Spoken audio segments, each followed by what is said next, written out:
What is going on, everybody? It is Dylan with Astrodfs, bringing you a brand new video. Today's video, I'm just kind of recapping week 2 of the XFL season, just kind of giving my opinion on what I saw and some of the key factors that went into these games. Week 3 is definitely, I think, going to be the closest week we've seen. A lot of the games are the teams are very balanced in those games, so it's going to be a pretty good week, or at least I hope so. So let's get into it with the Thursday game. It was St. Louis against Seattle.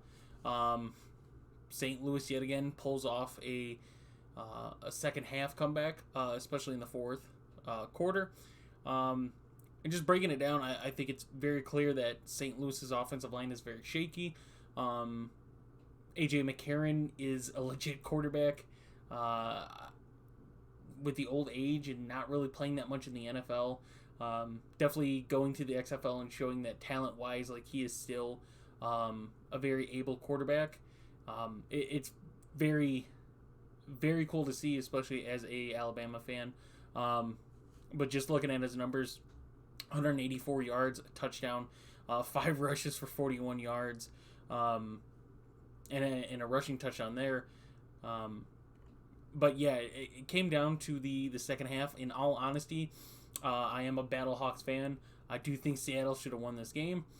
A lot of turnovers on their side led them to the loss. And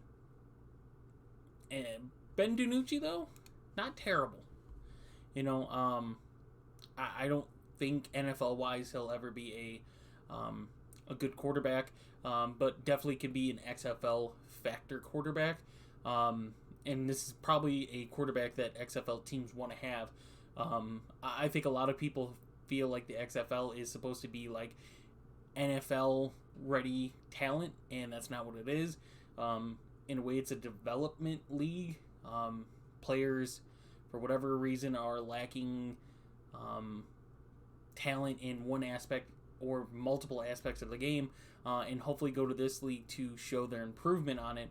Ben DiNucci, I think, is good for Seattle. You can look at his numbers: 196, 2 touchdowns, did not get sacked.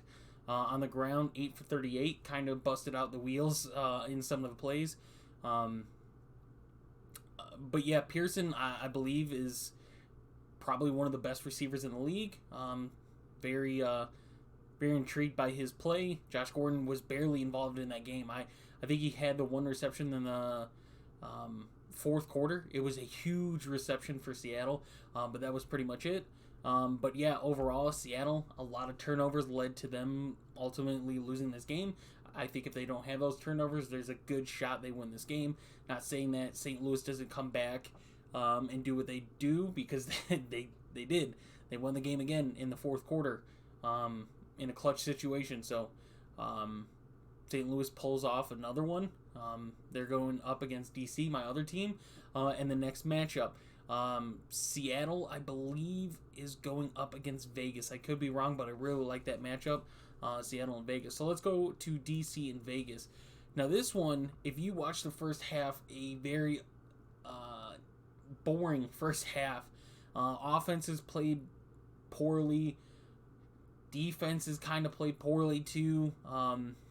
But that rain was a huge factor. I think if that rain's not there, Vegas has a better shot of competing in that game. I won't say win. I believe DC has a very good defense. I would put them top 3, I think, overall with defenses.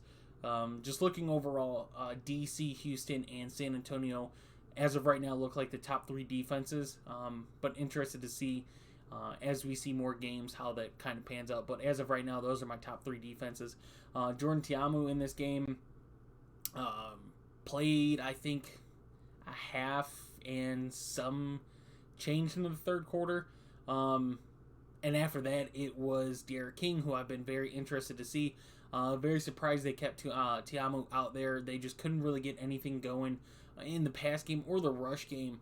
I mean, if we go to the fourth quarter, and I believe if we go and start to look at it, and I mean, you yourselves can go and look, and they have the play-by-play on this, but DC's run game just kept getting it going. Whether it was King, Armstead, Smith, those guys had a huge game in the fourth quarter. And you could look, Derek King, 4 rushes for 32 yards and a touchdown. You don't really feel like he did that much, but he did. The tempo with him in versus Tiamo was completely different in the pass game. I don't know if DC is going to beat a team by passing the ball. I don't think we've really seen anything special out of their receiving core yet, but that's not how they're going to compete in games. They're going to rely on their really good defense and hopefully get the run game going, which in this game they did. 229 yards, 5.5 yards per carry, 2 touchdowns on the ground. On the Vegas side, we saw Luis Perez get banged up pretty early, and Brent Hundley, who a lot of people have been waiting for, got in the game. And numbers, I won't say that the numbers dictate his game, because obviously that rain was a huge factor. You saw a lot of players fall, missed field goals, a penalty on the kickoff, or I think they actually had 2 penalties on the kickoff. One was slipping, I think the other one just missed, if I can remember that. But you go and look at Vegas, and they have probably one of the more NFL experienced wide receiver cores in the league. I believe next week, Brent Hundley and this offense, I'm pretty sure it's Seattle. That game is going to be hopefully a good high-scoring game between the Vipers and the Dragons. I will definitely check after I finish breaking this down to double check that, but I'm pretty sure it's Vegas and Seattle. I look at both those offenses being offenses that can put some points on the board. I'm not really seeing too much from Vegas's rush game. Obviously, you see 21 for 91 in a game where DC was able to run the ball. Vegas was not. They struggled in the run game. Obviously, you can look at the numbers. They struggled in the pass game. St. Louis's front did really good. And yeah, DC kind of just rolled with it that second half. They just took over. The weather definitely favored them. But yeah, it is Seattle and Vegas on Saturday, and as of right now, I think I'm taking the over in that game. It looks really good. And then we had the 2 Sunday games. So San Antonio and Orlando started it off at little afternoon. What we saw was a continued struggle in Orlando's offense with quarterback play. I think Orlando has some weapons offensively that if they get a confident quarterback, they can make some actual work. Unfortunately here, that did not happen. I mentioned San Antonio is one of the defenses I'm looking at as a top 3. I won't put any defense right now. If I had to pick one, to be Houston, but I wouldn't put San Antonio over Orlando. San Antonio over DC, that is. But San Antonio's offense looked pretty good. Jack Cohen looked really good. The run game was not as good, but you're seeing a lot of carries. They are trying to definitely make teams watch the run, and they did a pretty efficient job in the pass game. Jack Cohen looked really good. Wasn't anything too crazy in this game. It was just pretty straightforward game. Orlando did what they usually do in the first quarter, kind of get points on the board and then struggle from there on. Even DeAndre Francis getting in, or Francois getting in, did not look all that great. In the run game wasn't bad though. I think that's probably their best aspect on offense, their best asset, that is. But receiving, I think they have some weapons on the receiving side to where they can put some yards on the board. They just have to have a quarterback. But yeah, we can look, and Orlando's playing Arlington. It does not look good for Orlando right now. I think both these offenses are probably the bottom 2 offenses in the league. But Arlington's defense, I would give the advantage way over Orlando's. So, and then the last game was Arlington and Houston, so many turnovers. I was worried. I was going for the clean sweep this week, 4-0 on picking spreads. I didn't want to take the money lines. I just hate liking a team, an underdog team, taking plus money and then lose by under the spread. So I got my two underdogs in St. Louis and DC that covered, and then Houston and San Antonio both covered. But yeah, Houston definitely worried me.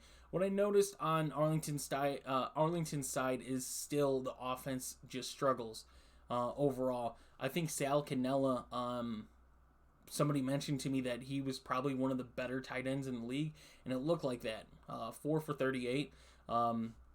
Becker got in there, got a touchdown for them as well. Another tight end. Tight ends kind of, I mentioned, I think yesterday or the day before, where tight ends, there weren't really that many tight ends. Well, tight ends had a really good day yesterday in the 2 games. So on the Arlington side, I think the Arlington's going to have to rely on their defense to hold teams. Houston just has a very good team overall. I think their offense is what might hold them back. Even then, their offense, I mean, look at their numbers. Silver's 14 for 28, 173 and 2 touchdowns. And on the rushing side, 2.8 yards a carry. Max Borghi did not have as good of a game. Arlington's rush defense played fairly good. I think their defense played as good as they could for what was dealt with them. But yeah, turnovers and points off turnovers, again, is how Arlington scores. They're going to need their offense to actually be able to move the ball down the field and score, not just rely on turnovers. Last week was pick sixes. They got 2 of them. This week, I believe both touchdowns came off of some type of turnover from the offense or special teams. As far as quarterbacks, like Drew Plitt doesn't look terrible, but overall, their offensive weapons aren't all that great. Sal Cannella is probably going to be one of the guys that steps up. Devon Smith, I definitely think, is another weapon for them as a running back, kind of a dual threat guy that we saw. On the offensive side for the Roughnecks, Max Borghi is definitely one of those guys over there. Kirkland looked pretty good. We didn't see Burnett used as much. I was really high on Burnett, and he really didn't get used that much. And then Ben Putnam get some points there as well. So that breaks it down for week 2, guys. Week 3, I mentioned at the start, I think this is probably going to be the more competitive in a way, to where we're seeing Seattle and Vegas, 2 struggling defenses with offenses that I believe if Vegas can get a quarterback that's Brett Hundley, I believe can be the quarterback for him. So we're seeing Hundley and Ben DiNucci here, 2 offenses that could put up points in very struggling defenses. So that'll be a good game. St. Louis and DC, to where yet again St. Louis's offense, their offensive line is a little shaky.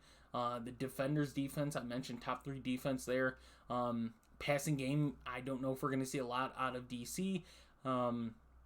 And who the quarterback's going to be for DC for that fact. Hopefully it is De'Aaron King. Hopefully they kind of give him a full shot. If I had to guess, it's probably going to be Tiamu to start, and then King in certain packages and stuff like that. But that's just my guess as of right now. But yeah, both 2-0 teams facing off each other, so one of them's going to have a loss. I'm kind of leaning towards DC right now, but we'll see as the week goes on. And then we have in my opinion, the 2 bottom teams. Seattle and Vegas, obviously, both 0-2. Arlington 1-0. Orlando 0-2. But I'm leaning towards Arlington in this game. None of the spreads or anything like that has been released yet, so I'm just going based off of who I would pick to win the game. I'm going to pick Arlington at home just because of the defense aspect. Be interested to see of who gets announced as the starting quarterback for Orlando, though. And then the last game is Houston and San Antonio. I'm probably taking Houston again at home again. 3 weeks in a row that Houston's going to be at home. But I think we're going to see a pretty good, strong defensive battle in this game. So I'm really interested to see who comes out victorious there. San Antonio pulls off the upset. I think it's very huge for them. So hope you guys did enjoy the video. I will have videos going out, I believe, Friday night and Saturday night, if not Saturday morning and Sunday morning for the Saturday game for Seattle and Vegas. I'll have that video out. And then Sunday for the 3-game slate there. I'm trying to make a first look on DraftKings, but with the way my work schedule is, if DraftKings doesn't release it by tonight, I probably can't have that video out for you guys, unfortunately. So I hope this video just helped until the videos come out this weekend. So I will see you guys in the next one.